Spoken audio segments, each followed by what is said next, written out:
Hi everyone, and welcome to a brand new episode of the DevLab podcast brought to you by HackJob. I'm Phil Kell, and I'm your host for today. In this week's episode, we sit down with Jennifer Tattenbaum, Senior VP of Content and Media, Joseph Labrizzi, Senior VP of Events Technology, Michael Parkinson, Senior VP of Customer Engineering, and Cristina Nadea, Director of Marketing Technology at Informa. Without further ado, let's get into the episode. Start off the podcast just finding out a little bit about each of their journeys and how they ended up in their current role. After that, we'll have a chat to them about some of the really cool things that they're working on along at Informa. So to start, Joe, why don't you give us a little bit of insight into yourself and kind of your journey with tech so far and how you ended up in your current role at Informa? Sure. Though I had no expectation of working in either the events industry or in technology when my career first started. I thought I was going to spend my life in the music industry. And just as I got in, NAFTA happened, and I was gracefully asked to vacate the building. And I figured, this is nothing. It'll be 6 months and I'll get back into the music industry. Little did I know it was going to change incredibly. So I ended up taking a gig at an events company. It was sort of media related. I figured it would keep me close to the industry. Yeah.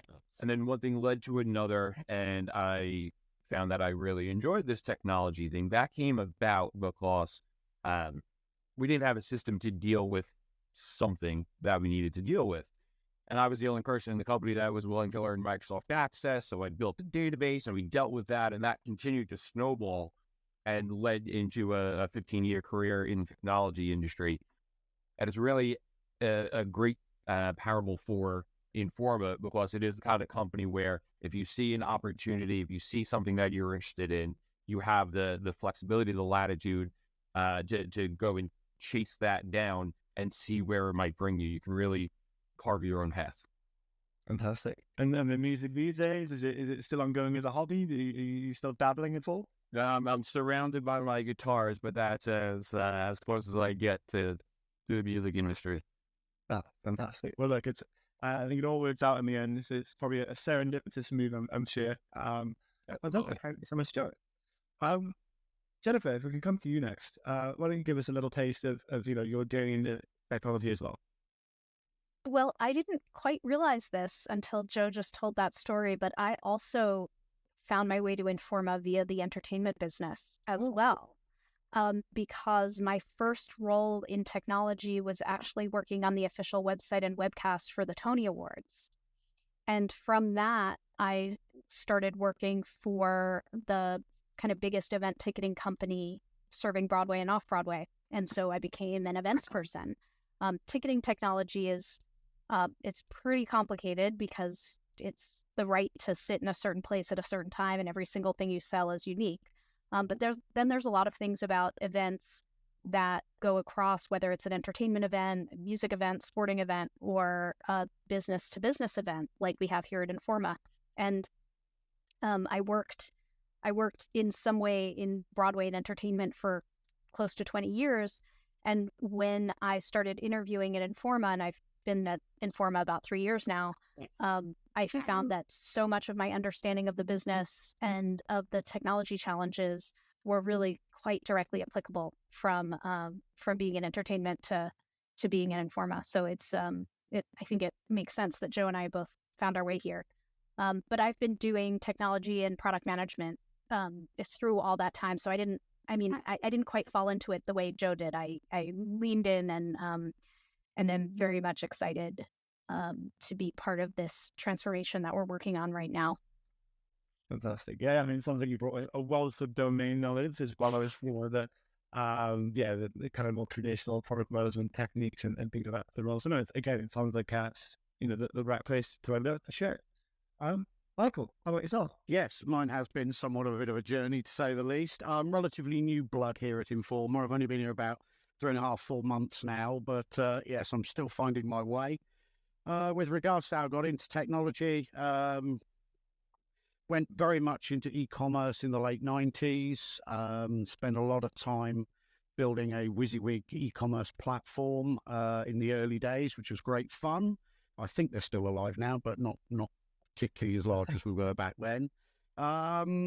and then sort of moved through a variety of different roles, coming up through some consultancies, and then working for some of the big boys out there like Tesco's, British American Tobacco.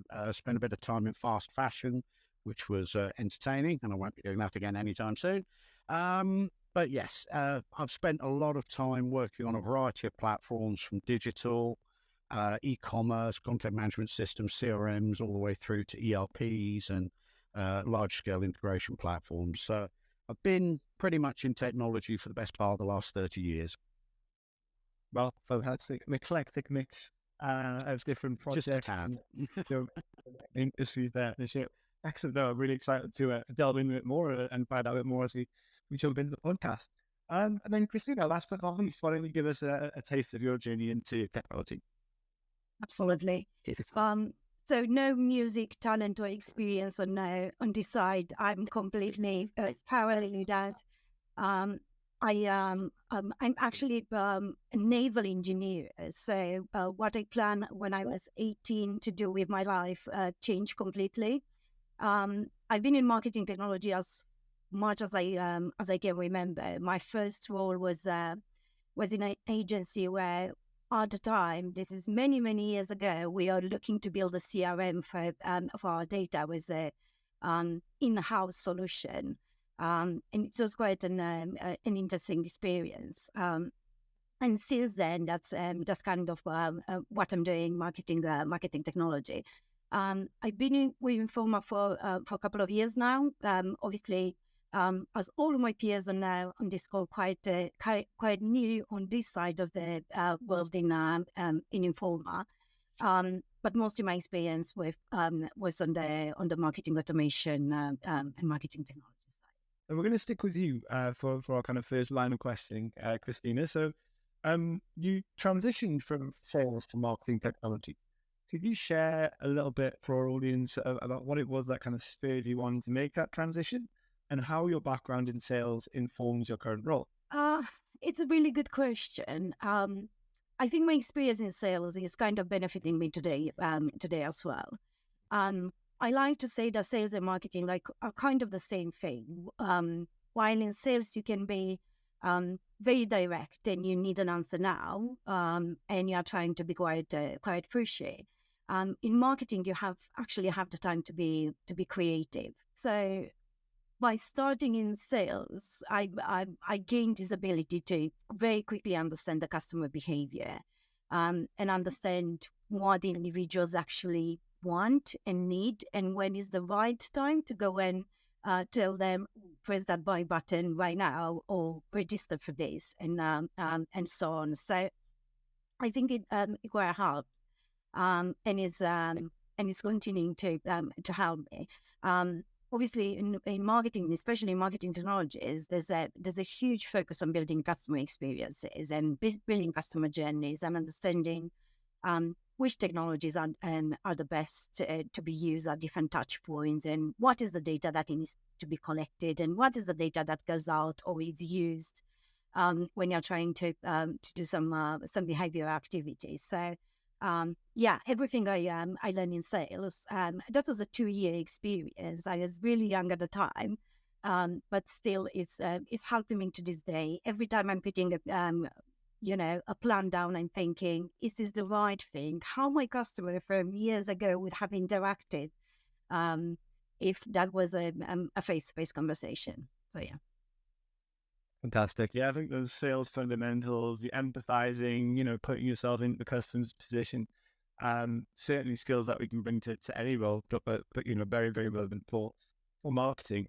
So just to kind of delve into, what you're working on currently at Informa, what sort of initiatives are you leading to better understand customers and deliver a more personalized experience? Well, I would say we are doing quite a lot of work, and that's in between all of us.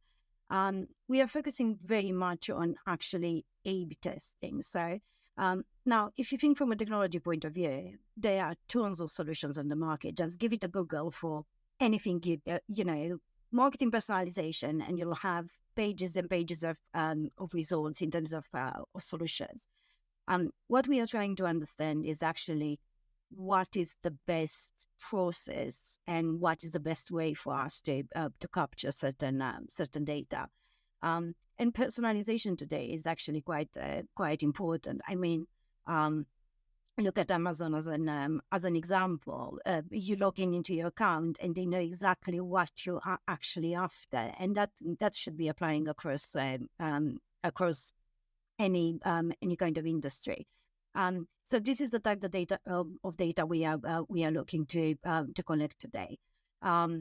Obviously, we are mostly an events business, so for us, it's that element of I want someone to actually come down to my event, and I want them to interact with the sellers, or I want the sellers to actually find buyers and so on.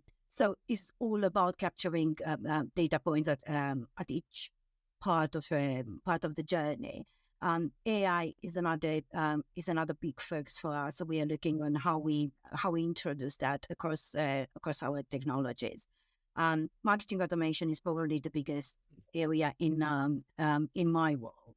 And while we have very strong tools, we are now putting a very strong emphasis on how actually our marketeers are using those tools and giving them the information they need and making their lives as easy as possible for processes and the support we offer and so on. Fantastic. So it sounds like, your initiatives aren't just focused on understanding the customers, it's also looking internally and understanding how we're using tools, how we're using data, which I think leads us on very nicely to a particular project that you worked on at Informa, which is the user data platform. So could you just give us a bit of insight into the kind of potential impact that has had on the business? Because it sounds like it's all kind of part of that same work. Yeah, obviously, the data is our biggest asset, and the reality is the data is the biggest asset for any business across the world. And the way we actually capture, collect, and use our data is quite important. Now, considering the fact that we are a very large organization spread across multiple geographies, with different technologies in each area, with different ways of asking questions or multiple languages and so on. For us, it's quite important to be able to actually have a uniform view of our customers and the information we are holding about them. And this is an ongoing exercise we are doing at the moment, in the sense that what do we know? What do we actually need to know?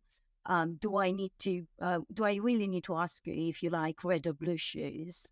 Is that relevant for my business? Potentially no. So it's kind of asking the relevant questions and then storing the data on our site in the right way. And probably Joe is going to be touching on something like this, but we are also looking at unification and creating one experience for our customers when it comes to the interaction with our business overall, not just with particular brands we have. Thank you so much, Cristina. Yeah, it sounds like there's so much work being done within Informa to make sure that ultimately you're delivering as much value to the end customer as possible. And it sounds like, no stone is being kind of left unturned in that quest to deliver that value. So I'm sure any prospective customers listening in will be, actually on the moon to hear the pre-thought and the effort that's been put into delivering that value. So thank you so much, Cristina. Michael, we're going to come to you next. So as SVP of Customer Engineering, what changes have you made to bring engineering teams closer together and deliver more value to the business? Thanks, Phil. Well, as I said, I'm relatively new blood here at Informa, and historically, Informa by its very nature is a business of businesses, with each of the brands separate yet still part of a whole. Now, over time, this has created an extremely complex and diverse technology landscape. And the task that I've been given since joining is to focus on how do we create a far simpler and centralized customer technology ecosystem where the focus is very much on reuse and standardization. Now, in order to do this, obviously, we have to bring together that sort of complex mixture of localized IT teams into a sort of central engineering function. That's what is happening at the moment, and we're working very hard to achieve that. And through that, we are now focusing on how we reduce technical debt, complexity, and therefore enable us to deliver sort of more cutting-edge solutions faster, cheaper, and better than we ever have before. Fantastic. Thank you very much. How do you ensure large-scale projects at Informa are delivering cutting-edge technologies while also providing a great experience for customers? Look, everything we do is focused on delivering value for our customers, no matter how big or small. You know, we are constantly working collaboratively with our customers, architects, and the majority of third parties that we work with, ensuring that we have that fast feedback loop in place that allows us to continuously and iteratively improve on the technologies and platforms that we have at the moment. Combine that with our sort of ever-evolving agile way of working and the fact that we're centralizing all our customer technology teams into one sort of organization, which will give us a much more holistic approach to the delivery of technology over time. And it means that we can quickly and effectively react to change and customer feedback and make sure that we are delivering the very best cutting-edge technologies to our customers at scale.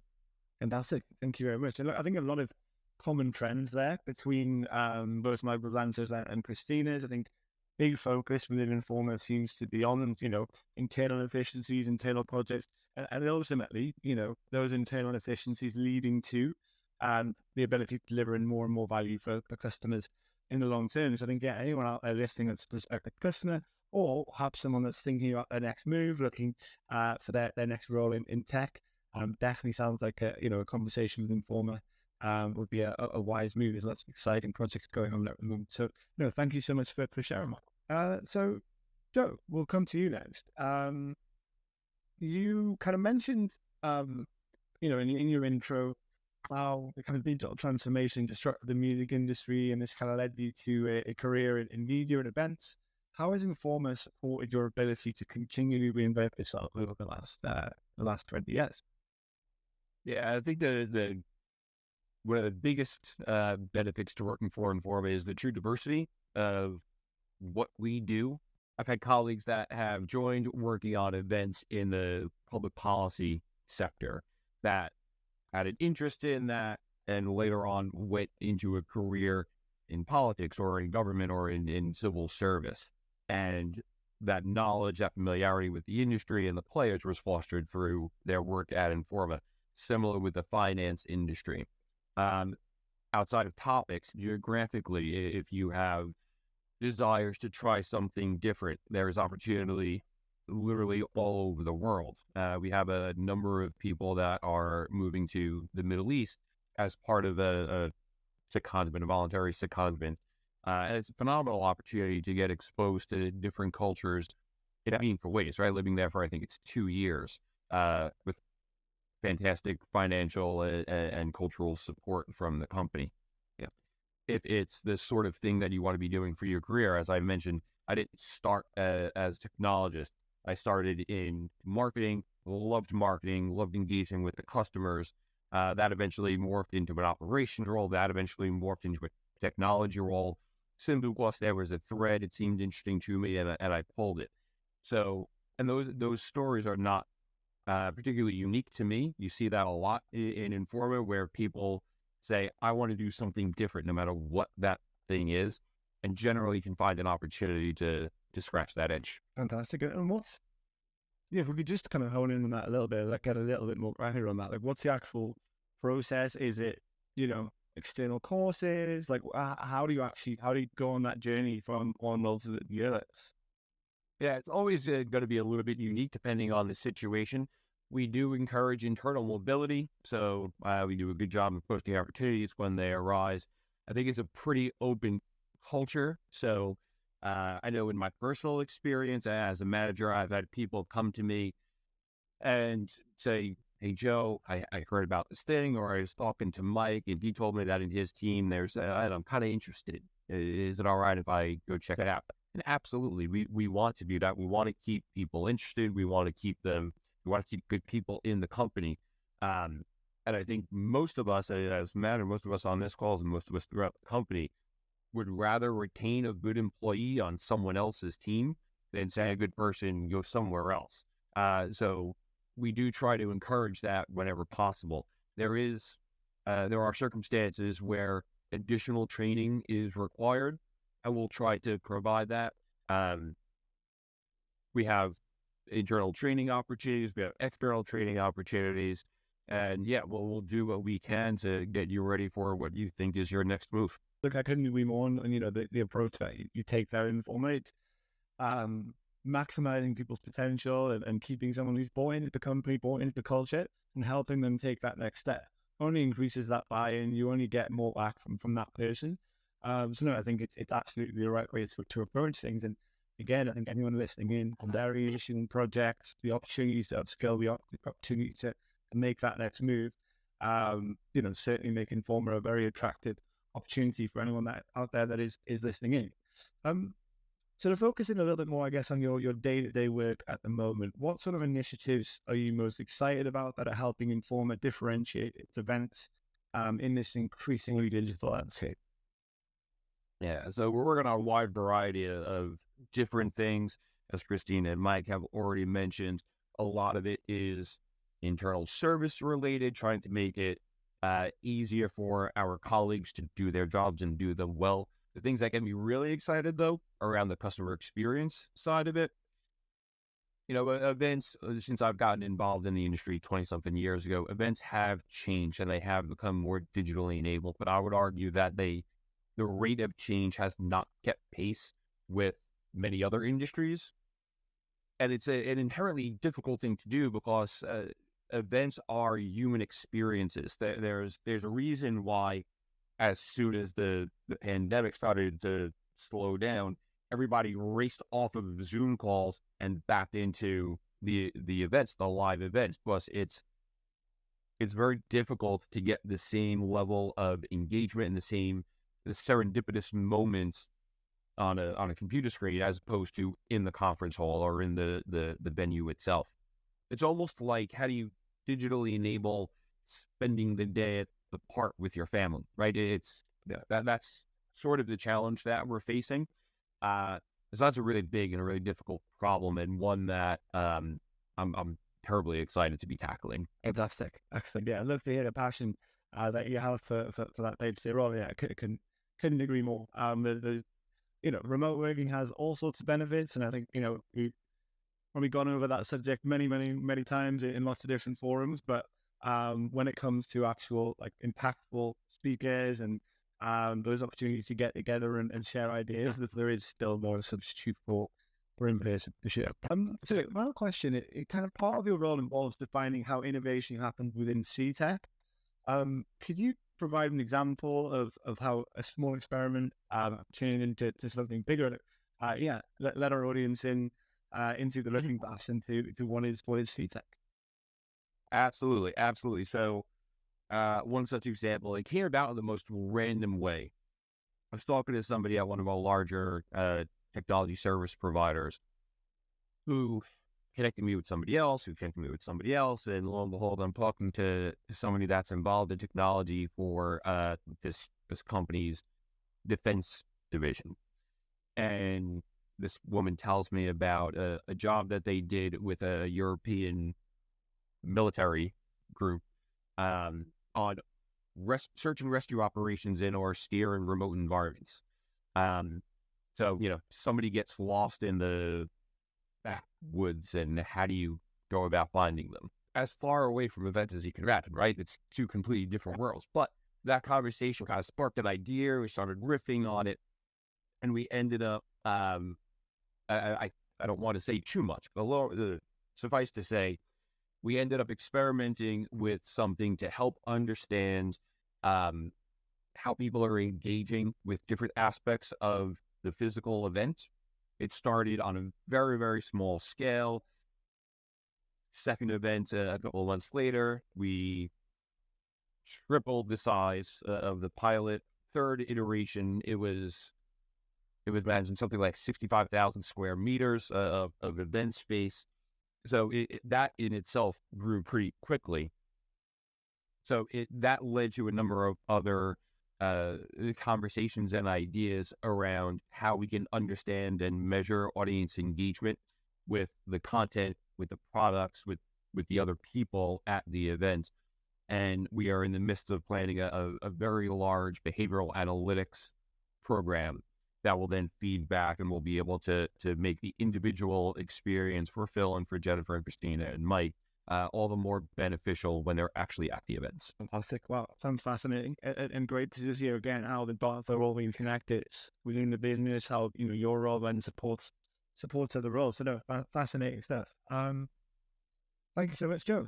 Jennifer, thank you for patiently waiting. We're going to go through, find out a bit more about your journey and the role that you're currently fulfilling at Informa. Can you elaborate more on the specific challenges you face while migrating the media business from legacy platforms to new state-of-the-art media platforms at Informa? I think our biggest challenge has been that these legacy platforms are so diverse and frankly so old. They all came to the company through acquisition, so implemented by different teams at different companies. Yep. Brought in and then not necessarily fully maintained, never documented. Sometimes the people who had the knowledge up here have moved on to other roles outside the company, inside the company.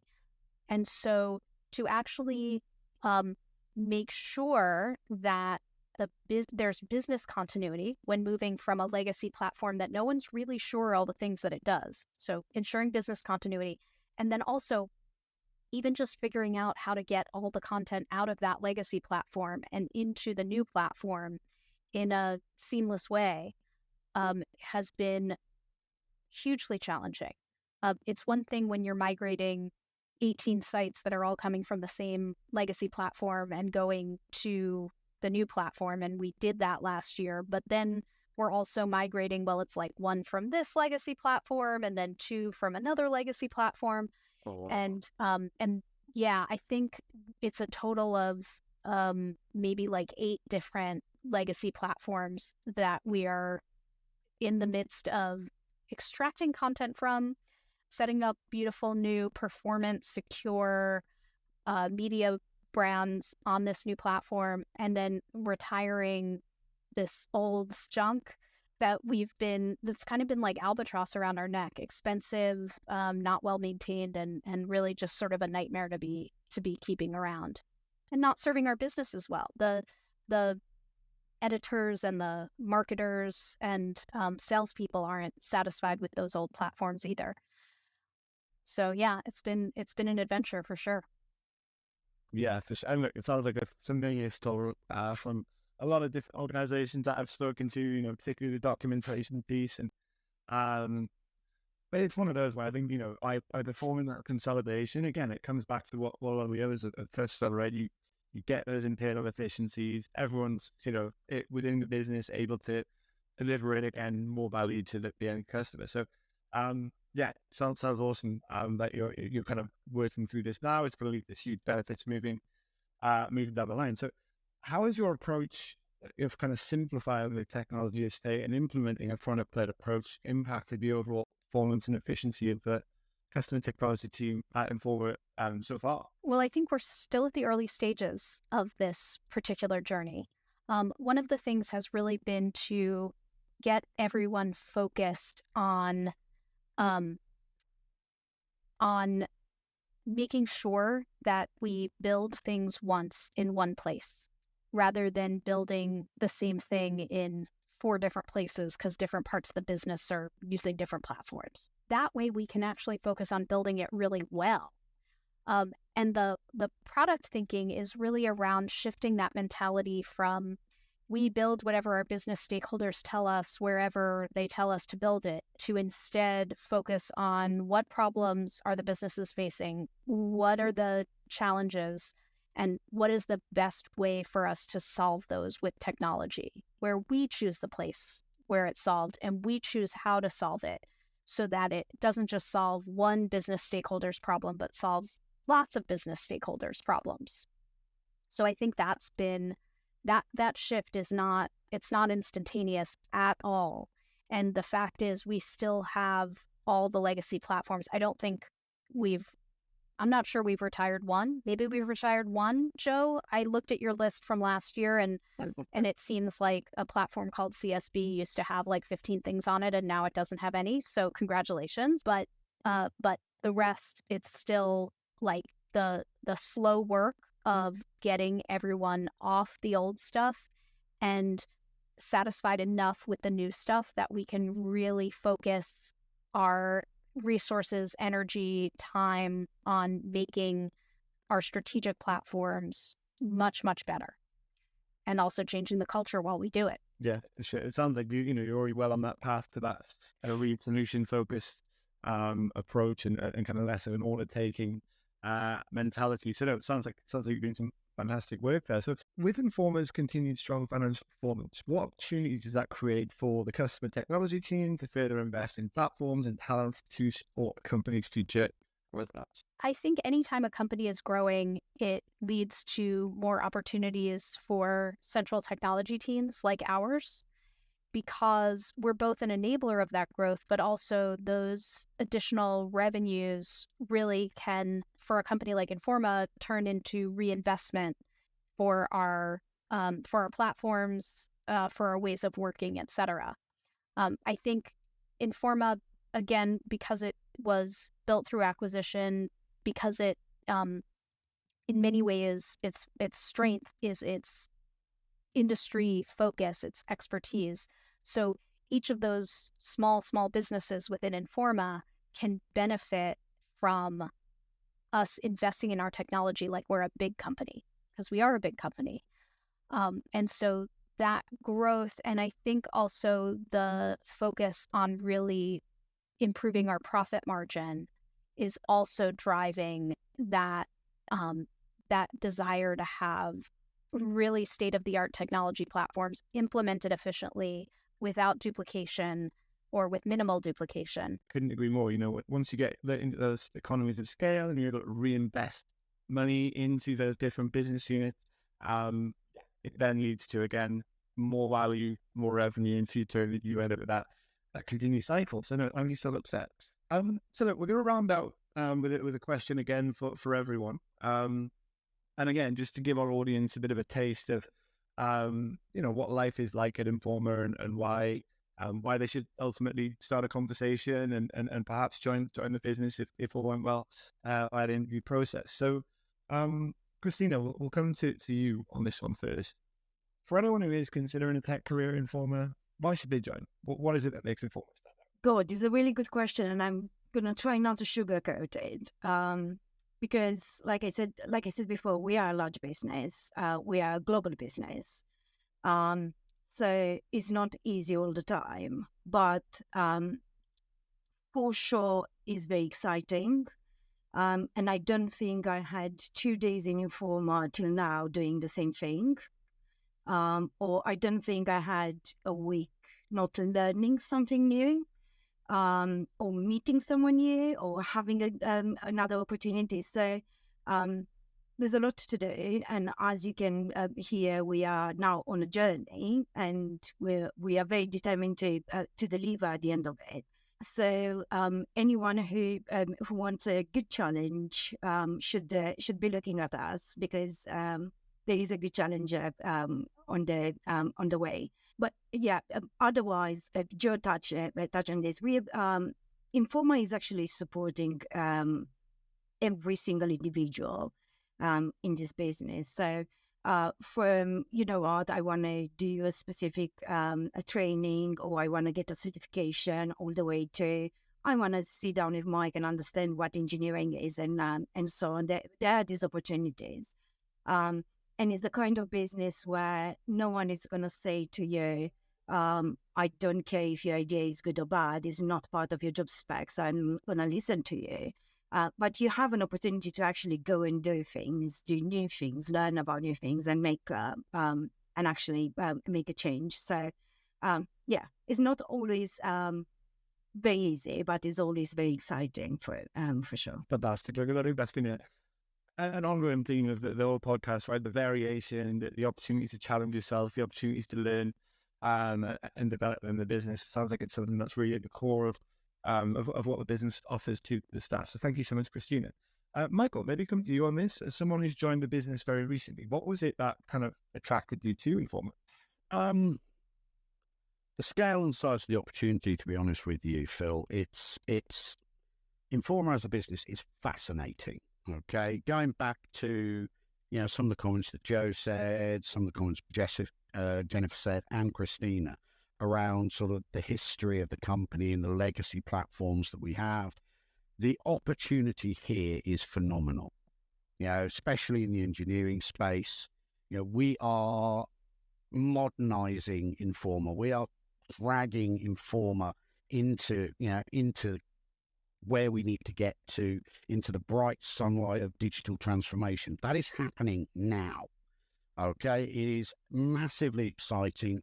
We're embracing new technology. We're starting to look at AI. We're starting to play with some of these wonderful and amazing new tools. And to do that, we need the brightest and the best. So we need people out there who have the energy and the enthusiasm and the knowledge to really sort of get under the hood and bring things right out and develop them from the ground up. So we have some amazing opportunities. We're playing with some amazing technologies. We're really working closely with Microsoft, AWS, and a whole range of other platforms that are out there. So I cannot emphasize enough. We are going to be busy for the next 5 years, and I need people who can really transform and energize engineering and really create some amazing platforms for our customers. So, Joe, no pressure. I think Cristina and Michael have already given some really great answers here. But is there anything else you'd like to highlight? Anything else you'd like to share with our audience? No, I'm ready to quit just so I can reapply and join the company all over again. They've said so much already. The only thing I'll add to it is, full disclosure, there was a period where I was a period not terribly long ago where I wasn't sure if Informa was the right place to carry on my technology ambitions.